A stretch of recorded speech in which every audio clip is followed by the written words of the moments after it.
बातें भी तो सामने है ना हमारे, तो ये तो देखना पड़ेगा, हम बैठ के बात करेंगे। नहीं, लेकिन सर जो सवाल जो अभी किया वो उसी सवाल को मैं फिर से बता रहा हूँ। सीमांचल का विकास सबसे इम्पोर्टेंट है और उसके लिए सरकार बनाने में कोई भूमिका आप अपनी पाते हैं, या सरकार को कुछ इस तरह का सपोर्ट करना, जैसे तेलंगाना में एक रिजल्ट जब आएगा जब ही तुम आपके सवाल का जवाब दे पाएंगे। आप इस पोजीशन में मुझे बोलेंगे स्पेकुलेट करो, मैं क्यों स्पेकुलेट करूंगा?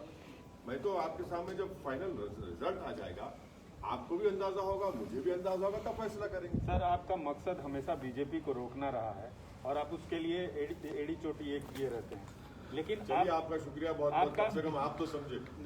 लेकिन आप समझ गए, बहुत बड़ी बात है। सवाल पूरा सुन लीजिए सर। आपने चुनाव लड़ा, 5 सीटें जीते आप, जहां आरजेडी जीतती रही है। आपको नहीं लगता कि बीजेपी को रोकने के लिए आप उनके साथ हाथ मिला सकते थे? एक तरह से जिन ताकतों को रोकने के लिए आप काम करते रहे, उन्हीं को इनडायरेक्टली मदद कर दिया आपने। अभी वही बोला जा रहा है सर, आपके साथ इंडिपेंडेंट एमएलए को लेके बनाने की बात हो रही है। देखिए, मध्य प्रदेश में तो मैं नहीं लड़ा, मैं क्या उड़ के गया था मध्य प्रदेश में। गुजरात में नहीं लड़ा, कैसे हार गए भाई? कर्नाटका हार गए। कितना बोले आप, बोलिए, मुझे फर्क नहीं पड़ता। नहीं, मैं बिहार की बात कर रहा हूं भाई। क्योंकि आपने आरजेडी की सीटें खाई हैं, जैसा कहा जा रहा है। अगर कोई ये समझ रहा है कि भारत में सीमांचल का वोटर किसी का गुलाम है या नौकर है, तो हम उसके जहन के जालों को साफ कर दिया। वोटर सुप्रीम है, वोटर किसी का होस्टेज नहीं है। जो किसी को पसंद करेगा उसको वोट देगा। अगर कोई ये कहता है कि तुम क्यों लड़े, अरे मैं लड़ूंगा भाई, बंगाल लड़ूंगा, यूपी लड़ूंगा, भारत का हर इलेक्शन लड़ूंगा। मुझे क्या पूछना पड़ेगा किसी से मैं लड़ूं या ना लड़ूं? बीजेपी की मदद मैं इसलिए लड़ूंगा क्योंकि मुझे डेमोक्रेसी में भरोसा है। मैं इसलिए लड़ता हूं ताकि वो जो वॉइसलेस लोग हैं, जिनको डरा कर कुचल कर उनका काम नहीं किया जाता, उनकी आवाज बन के उनकी लीडरशिप को पैदा किया जाए। तो ये तो खुश होना चाहिए ना कि भाई हम भारत की जमहूरियत में, डेमोक्रेसी में कॉन्फिडेंस को बढ़ा रहे हैं। क्यों लड़े, कैसे लड़ना, क्या भाई मैं किसी के मातहत काम नहीं करता। मेरी पार्टी है, मुझे इख्तियार है अपनी पार्टी को फैलाने का। 5 साल पहले हम 6 सीट पे लड़े थे, एक पे भी कामयाबी नहीं मिली। तब किसका नुकसान हुआ, किसका फायदा हुआ? झारखंड में लड़ा, 1 सीट नहीं जीत पाया, किसका नुकसान, किसका फायदा हुआ? महाराष्ट्र हम लड़े, आप ही जाकर बैठ गए शिवसेना के गोद में, हम तो नहीं बैठे ना। तो ये जो अपने आप को ये समझते हैं कि बस हम ही जिंदा रखें सेकुलरिज्म को, हम उनसे कहना चाह रहे हैं कि भाई साहब बस करिए, आप नहीं जिंदा रखें सेकुलरिज्म को।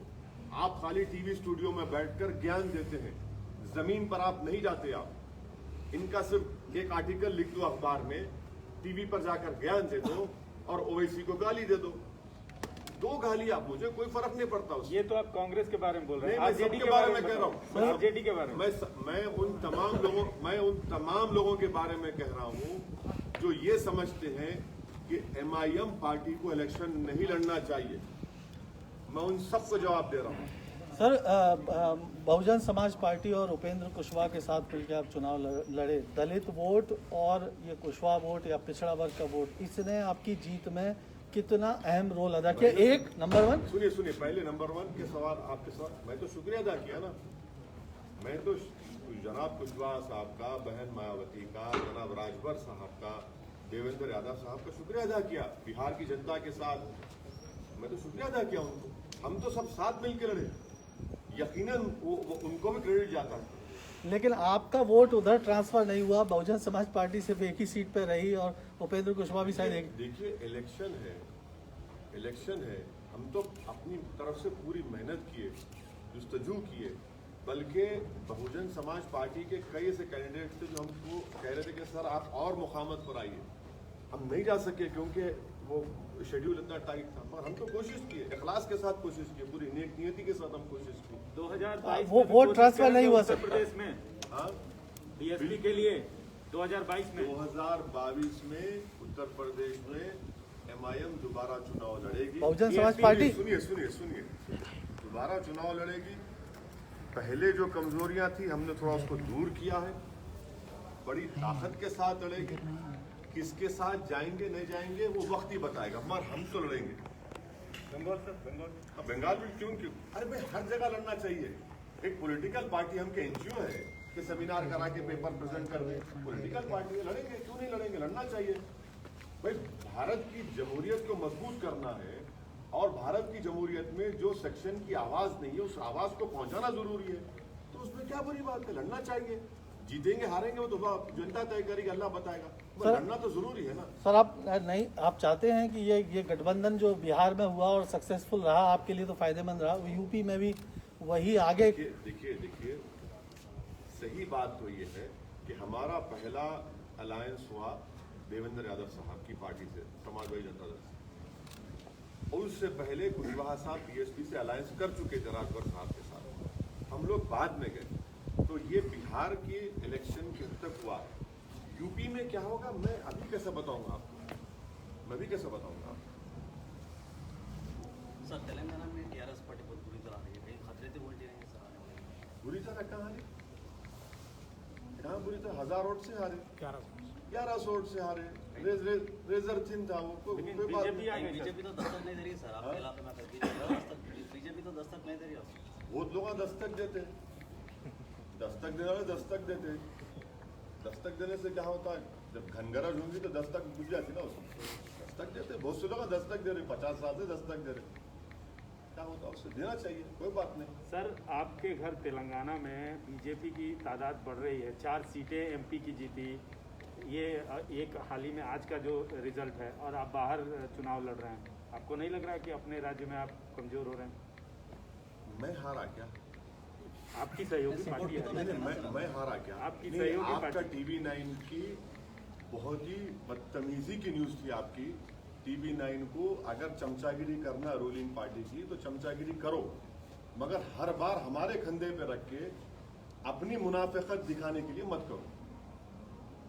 TV9 को जिम्मेदारी से न्यूज डालना चाहिए। किसी का गुस्सा आप मेरे पे क्यों निकाल रहे भाई? हारे आप, जीते आप, नहीं आप क्या करें? अरे मेरे से क्या ताल्लुक भाई?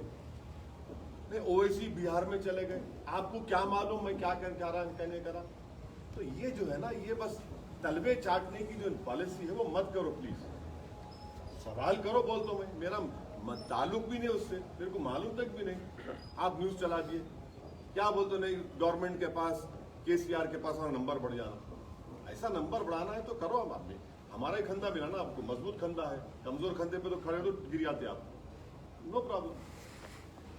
सर अधीर रंजन चौधरी कहते हैं कि आपको यूज करके बीजेपी हम आ रहे बंगाल को, आ रहे बंगाल को, आ रहे हम बराबर आएंगे बंगाल को, मुर्शिदाबाद भी जाएंगे, मालदा भी जाएंगे, दिनाजपुर जाएंगे, सब जगह जाएंगे। अधीर रंजन चौधरी क्या ठेका लेके बैठे हुए मुसलमानों का? अधीर रंजन चौधरी को बताना चाहिए कि अपनी कॉन्स्टिट्यूंसी में मुसलमान इतने बुरे हाल में क्यों हैं। अधीर रंजन चौधरी को बताना चाहिए कि उन्हें मुसलमानों के लिए क्या किया। अधीर रंजन चौधरी तुम जान लो इस बात को कि वोट हमारा, राज तुम्हारा नहीं चलने वाला है। अभी आप हार रहे। कल तक जब पूरे एग्जिट पोल्स आ रहे थे तो मिठाइयां खा रहे थे आप, फूल बांट रहे थे, आसमान पे उड़ रहे थे, पटाखे फोड़ रहे थे, वो आगे। अरे 70 सीट दी है ना, क्या किया आपने वो तो बता दो। क्या मैंने मैं आपको एक वाकया शेयर कर रहा हूं। जब ये आखिरी दिन का कैंपेन खत्म हुआ 5 तारीख को, तो मेरी मीटिंग थी कोचाधामन में।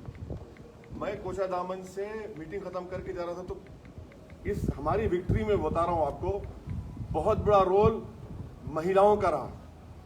मैं अपनी लाइफ में इतनी पब्लिक मीटिंग्स किया हूं, मगर एक पब्लिक मीटिंग में इतनी बड़ी तादाद में महिला आते थे कि गैर मामूली, और यकीनन मैं कह रहा हूं कि उनका बहुत बड़ा रोल रहा। जब मैं लास्ट मीटिंग करके जा रहा था तो मेरे को उन महिलाओं ने रोका कि सेल्फी लेना है। बोले बराबर लीजिए, और मैं भी चाह रहा था कि सेल्फी लिए। उसके बाद एक महिला ने मुझसे कहा कि वैसी तुम्हारे बारे में बहुत अनाप शनाप बोल रहे हैं ये लोग, इनको 7 तारीख को हम बताएंगे, और तुम देखना जब वो डब्बा खुलेगा इसका जवाब हम दे देंगे। देख लीजिए आप, बागडोरा एयरपोर्ट पर मैं गया, मेरे को रोककर वहां पे महिलाओं ने कहा कि हम दिल्ली जा रहे हैं और वापस आएंगे, बड़ा अनाप शनाप तुम्हारे बारे में इन्होंने कहा है। आप बोलते जाइए, मेरे को फर्क पड़ने वाला नहीं है, मैं रुकने वाला नहीं हूं। मैं पहले भी कह चुका हूं कि आप जितना बोल सकते बोलिए, मैं आपका जवाब नहीं दूंगा, जनता जवाब देगी, कुदरत जवाब देगी, मेरी मौत मेरे को रोक सकती। ये क्या बात है? आप जो कोई बात है, बोले जा रहे हैं, जो मुंह में आया बोलते हैं, कुछ तो रुकना चाहिए ना। सर, ये गठबंधन का जो फॉर्मूला है, बिहार में बहुत अच्छा काम किया, बंगाल में भी इस तरह की संभावनाएं तलाशने के लिए क्या आप कोशिश करेंगे, और कौन कौन से ऐसे पार्टी आप समझते हैं जो आपकी विचारधारा से मेल खाती हैं और जिनसे कुछ? तिवारी साहब, हमको तो कोई हाथ लगाने तैयार नहीं है ना। ऐसा लगता है कि इसको हाथ लगाओ तो 550 केवी का शॉट लग जाएगा। हम करेंगे, मेहनत करेंगे, कोशिश करेंगे, हमारा काम कोशिश करना है, लड़ना हमारा काम है, देखेंगे आगे क्या होता है। गठबंधन की कोशिश भी हो। अरे भाई, इलेक्शन जीतने के लिए जो भी डेमोक्रेटिक उसूल है उसको अपनाएंगे। ओके सर, शुक्रिया, थैंक यू वेरी मच।